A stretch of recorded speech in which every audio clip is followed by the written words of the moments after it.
What is the GATE program?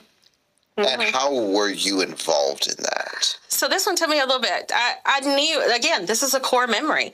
I had these memories of always being taken into what was the library of our school, or, different concrete rooms, no windows. But there was one particular room in the library of our school, and no windows, concrete room, and given these headphones. And, so I remember, like, they would cover one eye. They'd use a lot of flashcards with one eye. It was a lot of aptitude tests, tested my skills, my abilities, my psychic abilities, you name it. I mean, there were so many things. Frequencies. They use frequencies, huge in the GATE program. So, those are big ones. The GATE program is a secret program that the CIA ran, and they ran it on kids looking for, I believe they were looking for a lot of different things, but they ran it on kids under the school systems.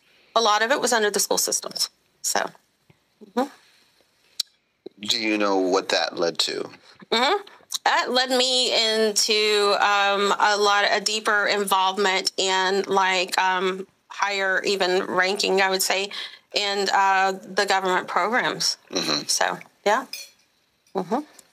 So the GATE program, in some ways, literally was a gate. Yeah. That took you into some of the government and the military and the... Yes. That's exactly right. Oh, wow. Okay. So, I guess, there's one more thing that I really do want you to talk about. And that has to do with shapeshifters. Yeah. Now, you said that your dad was a number of things to you. Number one, that he had a presenter that you thought was a friend. In a traumatic memory, you remember him actually shapeshifting, and you had to wrestle through that. Yes. Is there hope for a person like your dad? I absolutely believe so, and I'll tell you this. I know this for a fact. My sister, again, was dealing with this. She had these memories of werewolves and thought that she might have werewolf DNA, and walked through a prayer with Valerie to cut that off, and feels safe now. She believed that she might have shapeshifted in herself. Yeah, but she's actually getting healing. The Lord's healing her. And what happened when your dad passed away? My dad got cancer. He got lung cancer. He was in the 82nd. He did 2 tours in Vietnam. So there's the whole, Agent Orange stuff. And they directly linked his cancer back to that. And so he was diagnosed in April of 2002. He was gone by August of 2002. So it was very fast. And when he went into the hospital, when he got really sick, he went into the hospital, and we knew, that he was probably not going to come home. That was very hard for me to accept. But he was really sick. And I had a pastor that didn't know my dad but loved me. He was an associate pastor. And so he started reaching out to my dad. He just felt led to do so.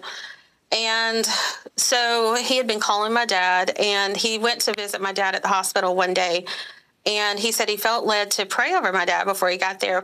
But while he was there, he felt like it kind of lifted, So he said he walked towards the door and had his hand on the door. He started to go, and my dad called him back and asked him to pray over him, pray with him for his salvation. And so I wasn't at the hospital at this point. I had gone. My dad wanted a journal to write some things down. They knew my dad was about to release a lot of information. And they did not want me close to my dad, because I had always prayed for my dad's salvation. It didn't matter if I was grown up, and I grew up in church. So if the altar was open for me to go down for anything, it didn't matter what they were calling people for the altar for. I was down there praying for my dad's salvation. So, so they knew, I guess they knew more than I did, even what a threat I was. And so I had a great aunt that decided she was going to tell me that my husband was very upset with me because I'd been home helping with my daughter because my dad had been in the hospital. So I went home, had a big argument with my husband. He said he never said that. My aunt was trying to get me out of the hospital. By the time I got back to the hospital, they put him on morphine every 4 hours. He was completely. I mean, he couldn't talk after that. The only thing I remember him doing is reaching up his arms, saying, "Help me," a few times, and so he had this nurse that had worked with him the whole time he'd been in the hospital. And my cousin was in the room with me, and the curtain pulled back, and I saw this lady that I hadn't seen before. And she came in and she said, "Is there any other family in the lobby?" And again, they tried to keep me out of there. They did not want me. Everybody kept telling me, "You're not supposed to be in there when your dad dies. This is going to be horrible. You don't want to be the one in there, blah, blah, blah." My great aunt especially. And so, who wasn't even related to him by blood, by the way. It's my mom's side. So anyways, I'm in there, and my cousin, he's like, "Oh yeah, I'll go get them." And I said, "Why?" And she said, "Because it's time." And I looked, and his stats were falling. And there was no way I was leaving because I was the only one in there. And so there was another little lady that come in, and she's like, the first lady, she looks at her and she says, "Pull her up a chair and pray Psalm 23 over her," as I'm praying her dad into heaven. And so all of a sudden she starts describing the heaven opening up and where Jesus is and what he's doing, and for my dad to, and I'm like, oh, it was such a surreal moment for me. It was so powerful. And so, my dad passed. Everyone, came into the room. I wanted to go find my husband. I walked out of the room, and I was going to thank those nurses, those two nurses. No one knew who I was talking about. No one. So I fully believe that God sent two angels to escort my dad home. And that is the ultimate pummel the devil moment in my life. That's hard.